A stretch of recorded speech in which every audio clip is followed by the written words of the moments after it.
going on, everybody? Welcome to Jump In and Rant. Hope you like that new intro. I try to do something a little new each time.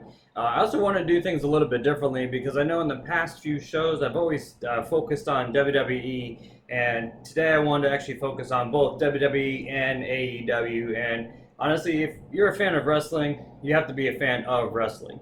You know, AEW, WWE, Ring of Honor. I love Lucha Underground when it was going on because it was.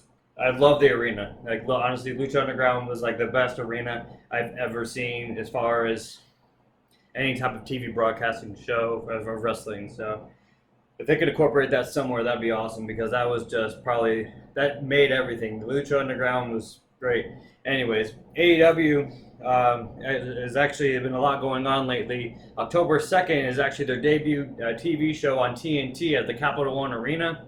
You got Cody Rhodes versus Sammy Guevara, and that's going to be a great match because I know they're trying to bring a lot of the newer guys onto the TV, so that way you can get used to them and and start building up these guys so they can get themselves over.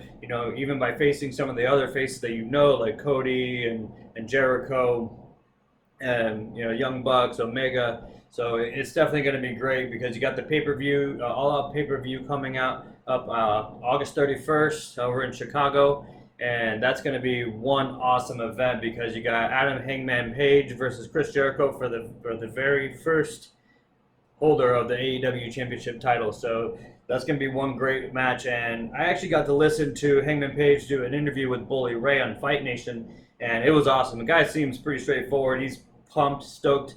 He loves AEW, and he's going in there hoping that he wins that title from Jericho because this guy, he wants it. He wants it all, and he wants to be able to take it on as his own. And he's a great guy. The funniest part of that entire interview with Bully, when he asked him, he goes, "Are you doing this interview while you're in your ring gear?" He's like, "Oh hell yeah!" So that to me just. He seems like a pretty good guy. He's definitely he performs in the ring, so I'm definitely gonna hope that they're gonna ride with Paige and take that title. But even the women's division in AEW is phenomenal. I mean, you got Awesome Kong in there, which is I love Awesome Kong. She's done a great job. Even since her TNA days. Brandy Rhodes, obviously, Britt Baker, Kylie Ray, Sadie Gibbs, Penelope Ford, Allie. I mean, it's if you don't watch AEW's women's division, go back and watch it because it's awesome. It's definitely comparable to WWE, and they do a great job at it. It's probably one of the reasons I actually started watching it too. I started watching the women's division and them fighting. It's like fucking awesome. It's just it'll definitely keep you interested. Obviously you got Moxley as well versus Omega at the pay-per-view, and I'm looking forward to that. And if y'all are not a huge fan of Moxley, I am because I loved him as Dean Ambrose, and seeing that he's actually happy with what he's doing, kicking ass in New Japan, kicking ass in AEW, he gets to go out and fight Omega. I mean, at a pay-per-view, that's going to be great. No titles are on the line. I don't even care. That's going to be one awesome match to actually watch. The pay-per-view is going to be insane. So I definitely hope y'all get to check that out. August 31st for the pay-per-view. October 2nd for the TNT, for the brand new TV show. AEW is going strong. Their momentum is like up here, and they are riding it like as far as they can possible. And they're selling out pay-per-view after pay-per-view. So it's going to be interesting to see what they do on the very first night. Like if you remember WCW, a lot of shit happened that night, and that set the pace for the entire time. They lasted quite a while, so I have to give them their due. But if y'all didn't catch this past Monday night, there was a lot of shit that went on, and it was definitely from start to finish. Paul Heyman did an amazing job with that. If you watch Seth Rollins, he got demolished by Brock Lesnar. I mean, he just got taken to town, and then even when he was getting put into the damn ambulance, Brock still stopped it. It's like shit. You knew something was still gonna happen there, and you saw Becky as it passed Becky, and that shit, she didn't even do nothing. And then you saw the brawl with the whole Roman Reigns and Joe, and then you got freaking Usos came in, the OC popped in there. You got Cedric Alexander, Drew freaking McIntyre jumped in there. I mean, that just got insane. You go from Seth and Brock, and Seth's he looks like he's nowhere near going to be ready to compete for SummerSlam, to all that chaos. That just chaos just went poof, and everything blew up. And with Cedric Alexander jumping from the Titantron onto everybody. I mean, you got to give it to the guy, man. He's outperforming out there and whooping some ass, and he definitely deserves any push that he gets, and he should get a giant push. And I think that's where Paul Heyman has come into play and given some of the other guys a nice quick go and say, hey, look, we need more faces out there. We need new people. You got the roster. You got people on the roster. You just got to go out there and push them right. And they're doing a great job with it. So I definitely look forward to seeing what they do. And obviously with the OC, you got AJ Styles, US champion. You got the Good Brothers with the tag titles, new Raw champions. So seeing all three of them with the titles is great. Those guys are a great little faction. If they add anybody in, it should be Finn Balor, because that will be the core faction to keep watching, because they'll build. And then you got Roman Reigns with the Usos and Cedric Alexander. They're another little faction going on, and it's great because it gives you more things to watch on TV, more storylines being built, because that's what the fans want. And if you ever listen to Fight Nation or even talk to fans, we all want the storyline. We don't want a quick 2-week storyline that's just chucked in their face and see if shit hits. We want things built up. Look at Seth and Brock. I mean, you got Seth and Brock. That shit lasted years. You got the first time that Seth cashed in on Brock and got the title there. And then here you got, when Karma came back around, it took a long time, but shit, it's happening.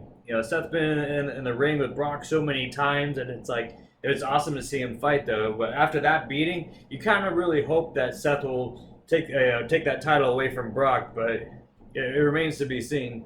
So maybe, Brock's beat down on Seth was like his saying, all right, we know you're going to win at SummerSlam, so let me just beat the living shit out of you now. Or maybe that was a thing to kind of kick him out of SummerSlam and bring in someone else to face Brock for the title. Got a couple more weeks to go, so we'll see what happens, in hopes that something great will end up happening. I hope Seth either gets a title or someone takes that title, because I do not like Brock as champion. I mean, I'm sure a lot of people agree, but the storyline is great. I love watching that they're just building these storylines up, and even with Flair and Trish Stratus. If y'all don't know, if or you're not paying attention to social media, Bayley actually first issued the challenge to Trish Stratus, and she already has a match with Ember Moon, which didn't really make any sense at all whatsoever, because she didn't really need that match. Like, she's like, okay, you have Ember Moon.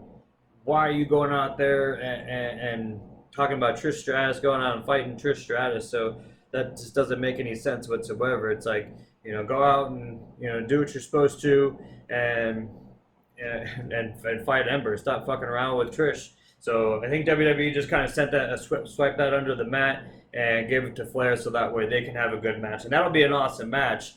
And then you also have, I really hope Ember Moon kind of beats Bayley for that, because after that bullshit that Bayley did, Ember Moon needs to step into that heel role and start kicking some ass, because she's got the look, she's got the face, she's got the gear, she has everything to be that heel. And that's exactly what she needs to be, that heel. She needs to be a strong heel that goes out and just dominates. She's a big girl, so she can definitely pull it off.